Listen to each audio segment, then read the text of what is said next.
Hello' নমস্কাৰ। আজি ভাবিছোঁ এনেকুৱা দৰে নুডলছ বনাম। ইয়াত চাওঁ, ইয়াত যেনেকৈ coriander, master, green piece, carat আৰু অনিয়ন লিভছ আছে। তেনেকৈ আজি ট্ৰাই কৰোৱা হওক। ये देखिए मेरा वेजिस रेडी है। मटर, carrot, onion, chilli and coriander leaves and onion leaves. तो मैंने इसको गर्म पानी में थोड़ा बॉयल होने के लिए दिया। तेल तो गरम हो गया। एतिया आरम्भ करूँ। ला ला ला ला ला ला ला ला ला ला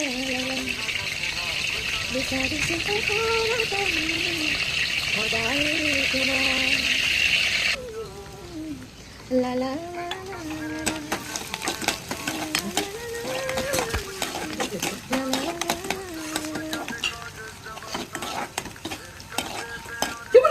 এইটো যেতিয়ালৈকে ব্ৰাউনিছ হৈ নাযায় অকণমান, তেতিয়ালৈকে অলপ টাইম ৰাখিম। লাহে লাহে ভেজিছবিলাক দি থাকিম। এইটো হ'বলৈ ধৰিছে। এতিয়া মই লাহেকৈ গাজৰটো ঢালি দিছোঁ।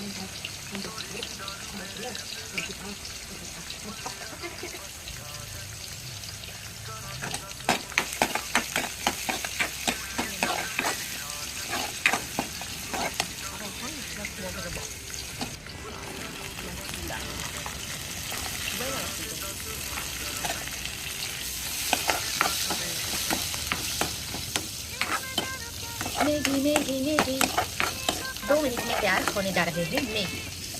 2 मिनट तो नहीं लगेगा, 20 घंटा लगेगा जरूर। मैं जलकिया बारू तो कटात नेदेखाলোঁ আৰু মই এইটো জলকীয়াটো বেছিকৈ দিয়া নাই বাৰু। সোৱাদ অনুসাৰে মই 2-3টামান দিছোঁ। আৰু এতিয়া মই যিহেতু এইটো অকণমান হৈছে, এইটো হৈ গৈছে, সিজি গৈছে, মই এতিয়া মছলাবিলাক দিম। মছলাবিলাক দি কেনে অলপমান ভাজিম। তেলত এইটো ফ্ৰাই কৰিলে বেছি টেষ্টটো বেছি আহে।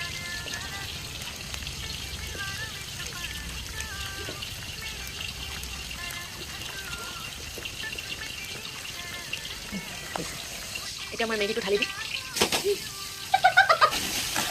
এইটো মই মেগীটো ঢালি দিলোঁ। এতিয়া মই মিক্স কৰিম গোটেইখিনি। এয়া চাওক, আমাৰ ৰেডি হৈ গ'ল আমাৰ মেগী।